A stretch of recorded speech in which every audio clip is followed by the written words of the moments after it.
देवी और सज्जनों, मैं हूं पंडित गोविंद शास्त्री, भोपाल से ज्योतिषाचार्य, जन्म कुंडली विशेषज्ञ, वास्तु एक्सपर्ट, धर्मगुरु। आगामी 6 अप्रैल को हनुमान जन्मोत्सव आ रहा है, जिसको हनुमान जयंती भी कहते हैं लोग। मैं हनुमान जन्मोत्सव कहता हूं क्योंकि हनुमान जी का जन्म हुआ था। जयंती तो उनकी मनाई जाती है जो मर जाते हैं। हनुमान जी तो अजर अमर हैं। अजर अमर गुण नुद सुत हो करहु बहुत रघुनायक छुहु। ये तो जानकी माँ जानकी ने आशीर्वाद दिया उनको। तो कलयुग में सबसे प्रभावी देवता हनुमान जी हैं। फास्ट ट्रैक अदालत लगती है वहां पर, तत्काल सुनवाई होती है और तत्काल परिणाम भी मिल जाते हैं। तो हनुमान जी की जो आराधना करते हैं उन पर कोई संकट आता नहीं है। मैं बात कर रहा हूं कि हनुमान जयंती, हनुमान जन्मोत्सव पर आप कौन सा पूजन करें, कैसे पूजन करें, उनको चूल्हा कैसे चढ़ाएं। तो आप पंडित जी से, हनुमान मंदिर के पंडित जी से संपर्क कर लें। 1 दिन 2 दिन पहले उनसे सूची ले लें क्या क्या सामान चोले में लगने वाला है, और विधि विधान से आप चोला चढ़वाएं, पंडित जी से चढ़वाएं। और अगर पंडित जी अनुमति दें और आपका मन हो, श्रद्धा हो, क्या हम हमारे हाथ से हम हनुमान जी को थोड़ा सा सिंदूर चरणों में भी लगाने दो पंडित जी, तो मना नहीं करेंगे वो। लेकिन अंदर प्रवेश करने के पहले आपको धोती पहनना जरूरी। पंडित जी भी धोती पहने और आपको भी धोती पहनना है, क्योंकि हनुमान जी ब्रह्मचर्य, कठोर ब्रह्मचर्य का पालन करने वाले हैं। वहां अशुद्धता नहीं चलेगी, अभद्रता नहीं चलेगी, अशोभनीय वस्त्र नहीं चलेंगे। इस बात का ध्यान रखें। हनुमान जी के मंदिर का पर्दा लगा दें और पंडित जी अंदर रहें, और आप भी अंदर रह सकते हैं पंडित जी की अनुमति के अनुसार। हर जगह अनुमति नहीं होती है, तो ध्यान रखना इस बात का, अन्यथा नहीं लें मेरी बात को। और क्या करना है, पुराने वस्त्र हनुमान जी के निकाल कर, हनुमान जी को पहले वस्त्र आपने हनुमान जी के निकाल दिए, पहले आप उनकी वंदना कर लें, उनका आवाहन कर लें प्रतिमा में। पंडित जी महाराज मंत्र बोलेंगे। मनोजवम मारुतुल्य वेगम जितेन्द्रियम बुद्धिमतां वरिष्ठम वातात्मजं वानरे यूथ मुख्यम श्री रामदूतम शरणं प्रपद्ये। नीलाम वजश्याम मलकोमलांगम सीता संहारोपितवाम अभागम पाणहो महसा यक्षारुचापम नमामि रामम रघुवंशनाथम अतुलित वलधामम हेम शैलावदेहम दनुज वल कृष्णानम ज्ञान नामाग्रगण्यम सकल गुण निधानम वानराणामधीशम रघुपति प्रिय भक्तम बात जातम नमामि। अंजनी कुमार वायुपुत्र आवाहयामि स्थापयामि। इस प्रकार से आवाहन आचमन करवाएं और शुद्ध जल से स्नान। पहले शुद्ध जल से स्नान कराएं, शुद्ध जल के बाद दूध, दही, घी, शहद, शक्कर, पंचामृत से स्नान, फिर गंगा जल से, तीर्थों के जल से स्नान कराते जाएं। ओम हम हनुमते नमः इतना भी बोलेंगे तो भी चलेगा, या स्नान करते हुए हनुमान चालीसा का पाठ शुरू कर दें, हनुमानाष्टक शुरू कर दें तो बहुत अच्छी बात है। अन्यथा हनुमान जी का मंत्र आप पंडित जी के साथ बोलें। पंडित जी तो विधि विधान से करवाएंगे, पंडित जी को तो बताने की आवश्यकता नहीं है। अगर आप स्वयं कर रहे हैं, कोई सुनसान जगह में है, जंगल में मंदिर है हनुमान जी का, गांव के बाहर है, कोई पुजारी पंडित नहीं है, तो आपको विधि भी उस प्रकार से करना होगी जैसे मैं बता रहा हूँ आपको। तो करना क्या है, शुद्ध ओरिजिनल सिंदूर होना चाहिए, रेत वाला नहीं, नकली सिंदूर नहीं चलेगा, जिसको हम कामियाँ बोलते हैं वो सिंदूर हो। गाय का शुद्ध घी हो तो ही घी मिलाना, अन्यथा दूसरा घी नहीं चलेगा। और अन्यथा नहीं तो चमेली का शुद्ध तेल मिले तो चमेली के तेल सिंदूर में अच्छे से वो कर लें, मिला लें, उसको अच्छा पेस्ट बना लें, और फिर हनुमान जी को चूल्हा चढ़ाना प्रारंभ कर दें। जब हनुमान जी का अच्छा श्रृंगार हो जाए, पूरा चूल्हा आप चढ़ा दें। तो कुछ लोग चांदी के वर्क लगाते हैं, अगर चांदी के वर्क हों तो ही लगाएं। एल्युमिनियम के या इस प्रकार से कोई ऐसे चिकने जो आते हैं वो नहीं लगाना। चांदी के वर्क तो लगा सकते हो, अन्य कोई नहीं चलेगा। स्वर्ण धातु से, स्वर्ण अभ्रक से आप श्रृंगार कर सकते हैं, बहुत से मंदिरों में होता है, वो कर सकते हैं। हनुमान जी को नए वस्त्र पहनाना है, लंगोट से लेकर के उनके ऊपर के भी वस्त्र हों, लंगोट भी हो, और उनकी खड़ाऊं चरण पादुकाएं जो सामने होना चाहिए।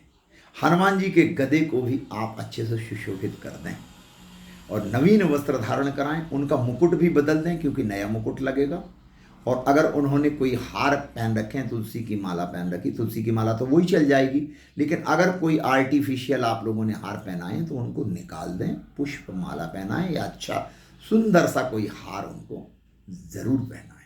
इस बात का ध्यान रखें। हनुमान जी के मंदिर पर गुंबद से ऊपर आप ध्वजा लगाएं जिसमें श्री राम लिखा हो या हनुमान जी का कोई फोटो उस पर मढ़ा हुआ हो। वो रेशम का हो सकता है, साटन का हो सकता है, मखमल का, जो भी आप लगाना चाहें। ध्वजा थोड़ी सी बड़ी होना चाहिए जिसमें श्री राम लिखा हो। ध्वजा का पूजन पंडित जी से करवा लें और फिर ऊपर जाकर के ध्वजा लगा दें। हार फूल माला से हनुमान जी को सुशोभित करें। उसके बाद फलों का भोग लगाएं। फल सड़े गले नहीं होना चाहिए, इस बात का ध्यान रखें। केला हनुमान जी को बहुत प्रिय है, तो केले कम से कम 1 दर्जन और अधिकतम जितने आपको बांटना हो उसके अनुसार। जो ऋतु फल चल रहे हैं, सेव फल है, चीकू हैं, अंगूर हैं, तरबूजा, खरबूजा और भी जो से फल हैं, जितनी संख्या उस आधार पर उसके अनुपात में ले लें आप लोग। और मिष्ठान में हनुमान जी को पेड़ा, लड्डू या बूंदी का भोग लगाएं। ये शुद्ध घी से बनी हो बूंदी, डालडे वाली या तेल वाली नहीं चलेगी, इस बात का ध्यान रखें। और तुलसी पत्ता लगा करके पंडित जी मंत्र बोलेंगे। तो जब आप वस्त्र पहनाएंगे उसके पहले उनको यज्ञोपवीत जनेऊ धारण करवाना है। इत्र वगैरह सुगंध तेल इत्र लगा दें, धूप बत्ती लगाएं। हम पंडित जी हर चीज का मंत्र बोलेंगे और विधि विधान से उनको भोग लगवा दें। भोग लगाने के बाद फिर पट खोलें, आम जनता के लिए दर्शनों के लिए खोल दें। और फिर हनुमान जी के आरती करें विधि विधान से। आरती के बाद में पुष्पांजलि प्रसाद वितरण करें और फिर सुंदरकांड का पाठ जरूर करना है। तो हनुमान जी की प्रतिमा के बिल्कुल ठीक सामने ना बैठें, थोड़ा सा बगल में बैठें और ऐसी दिशा में बैठें कि आपका मुंह पूरब की ओर हो या उत्तर की ओर। पश्चिम और दक्षिण वर्जित है, क्योंकि दक्षिण मुखी हनुमान जी हैं, तो आप ऐसे तो बैठ नहीं सकते। तो पूर्व मुखी हो आप या उत्तर मुखी हो, शुद्ध आसन पर बैठ करके। सुंदरकांड अधिकतर मैंने लोगों को देखा है टेंट हाउस की दरी पर सुंदरकांड की पुस्तक रख लेते हैं। ये अभद्रता है, ये गलत है, हमारा रामचरितमानस का अपमान है। बिल्कुल कदापि ये नहीं करें। आप एक चौकी पर सुंदर लाल वस्त्र बिछा करके उस पर पुस्तक रखें और उस पर रामायण रखें, फिर आप सुंदरकांड का पाठ करें। और अखंड रामायण अगर कर देते हैं तो ये तो बहुत अच्छी बात, सोने में सुहागा की बात होगी। अखंड रामायण करवाएं या सुंदरकांड कराएं, संगीतमय सुंदरकांड कराएं। अगर आपका बजट नहीं है संगीतमय करवाने का, संगीतमय अखंड रामायण आप नहीं करवा पा रहे हैं, तो आप सादा सुंदरकांड सीधा पढ़ सकते हैं। वर्णानाम रसंगानाम रसानाम छंदसामपि मंगलानाम जगर्तारो वंदे वाणी विनायको, प्रारंभ कर सकते हैं। सुंदरकांड के बाद अखंड रामायण के बाद हवन शांति जरूर करें। हवन शांति के बाद प्रसाद वितरण करें। हनुमान जी की कृपा जरूर बरसेगी आपके ऊपर। और हनुमान जी के दाहिने पैर का सिंदूर एक कटोरी में थोड़ा सा निकाल लें, उसको आप लगाएं, आपके परिवार के लोग। और हनुमान जी के मंदिर में जितने भी दर्शक आए हैं, श्रद्धालु भक्तजन, उन सबको भी सिंदूर माथे पे लगाएं या उनके सामने कर दें तो वो लगा सकते हैं।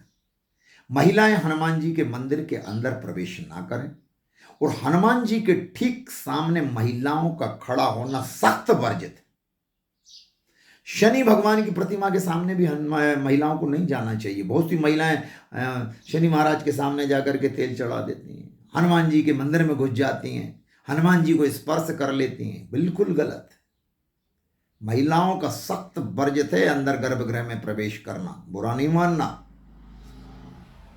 हमारी जो धर्म नीति है, संस्कार है, संस्कृति है, वेद पुराण कहते हैं, आप दूर से प्रणाम करें।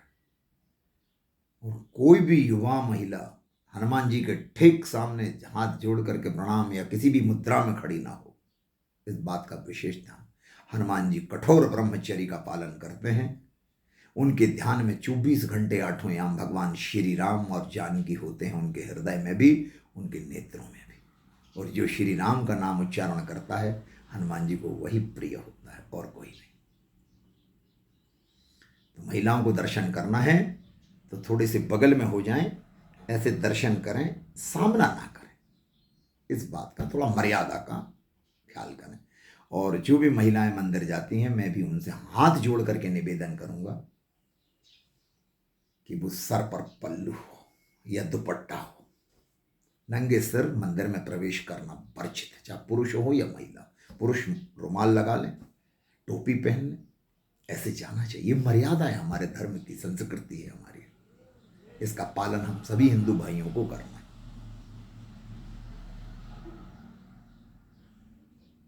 जब आरती पुष्पांजलि सब कुछ हो जाए तो आप हनुमान जयंती हनुमान जन्मोत्सव पर अगर आप भंडारा करवाना चाह रहे हैं तो बहुत अच्छी बात है। बंधु बांधव ब्राह्मण और भी दीन गरीबों को सबको भोजन आप कराइए, बहुत अच्छी बात है। हनुमान जी की कृपा निश्चित तौर से आपके ऊपर बरसेगी और वर्ष भर के कष्ट दूर हो जाते हैं। जो हनुमान जन्मोत्सव को इस विधि से जो मैंने आपको बताया, अगर ऐसे आप मनाएंगे तो आपके घर में अनिष्ट नहीं होगा, अकाल मृत्यु नहीं होगी किसी की। हनुमान जी की कृपा बनी रहेगी। और जब भी हनुमान जी के मंदिर में प्रवेश करने तो पंडित जी से अनुमति लें और धोती पहन करके ही जाएं। और पंडित जी ने चोला चढ़ाया है तो पंडित जी को एक सम्मानजनक दक्षिणा दें। ऐसा नहीं कि आपने चोला चढ़ा, हाँ ठीक है पंडित जी नमस्कार, या हम चोले का सामान आप रख करके आ गए उसमें और पंडित जी को 10, 11, 51 रुपये 101 दे के, नहीं, अन्याय है। पंडित जी की आजीविका लगी हुई है भाई मंदिर से। आप जब 1000 रुपये का, 1500, 2000 का सामान हनुमान जी के लिए आप चढ़ाने के लिए ले जा रहे हैं, पंडित जी को 500 रुपये का एक लिफाफा रख दो ना उसमें। अरे पंडित जी बड़ी तन्मयता के साथ पूजा करेंगे, दिल से आपको आशीर्वाद देंगे। 10-20 रुपये मत दिया करो पंडितों को, ये दक्षिणा नहीं है, सम्मानजनक दक्षिणा दो आप पंडितों को। उन्होंने घंटा 2 घंटे आपके लिए पूजन की, आपके लिए प्रार्थना की है, उन्होंने कम से कम 500 रुपये चोला चढ़ाने के पंडित जी को देना चाहिए मेरे मतानुसार। फिर बाकी आपकी श्रद्धा है, मैं इसमें कुछ नहीं बोलूँगा। तो अगर आप ऐसा करते हैं तो हनुमान जी की कृपा बरसेगी, ब्राह्मणों का आशीर्वाद बरसेगा और आप धन धान्य से परिपूर्ण हो जाएंगे। इसमें कोई संशय की बात नहीं, कोई दुख स्वप्न नहीं आएगा। भूत प्रेत बाधा अगर घर में हो गई तो वो भी दूर हो जाती है। अखंड रामायण का पाठ अगर हनुमान जयंती पर आप अपने घर में करा लेते हैं तो भी घर से समस्त वास्तु दोष दूर हो जाता है। वर्ष भर की गारंटी लग जाती है कि 1 वर्ष तक आपके घर में कोई अनिष्ट नहीं होगा, किसी भी प्रकार से कोई अनिष्ट नहीं, आगजनी नहीं होगी, दुर्घटना नहीं होगी, अकाल मृत्यु नहीं होगी, सर्पदंश नहीं होगा, बिजली का करंट नहीं लगेगा, शत्रु आपका बाल भांका नहीं कर सकते जिस घर में अखंड रामायण होती है। तो वर्ष में कम से कम हनुमान जन्मोत्सव पर अखंड रामायण हो जाए या रामनवमी पर हो जाए, कोई भी बच्चे के जन्मदिन पर, आपकी मैरिज एनिवर्सरी पर, कोई शुभ मांग गृह प्रवेश के अवसर पर अखंड रामायण जरूर करवाना चाहिए। मैं वर्ष में 1 बार अपने निवास पर अखंड रामायण करवाता हूं और ये कई वर्षों से सिलसिला चला आ रहा है। आप भी करवाइए, आप भी प्रसन्न रहिए और आपके बच्चे परिवार भी प्रसन्न रहेगा।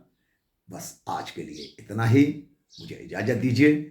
मेरे आने वाले वीडियो को देखने के लिए मेरे चैनल को सब्सक्राइब करें, लाइक करें, कमेंट करें, शेयर जरूर करें, अपने नातेदार रिश्तेदारों को बताएं जिससे उनको भी लाभ हो। भारत के संपूर्ण जनमानस के कल्याण की कामना मैं करता हूं। श्री हनुमान जी महाराज आप सभी को सुखी रखें, ऐसी मैं प्रार्थना हनुमान जी से करता हूं, भगवान श्री राम से करता हूं। जय जय श्री राम।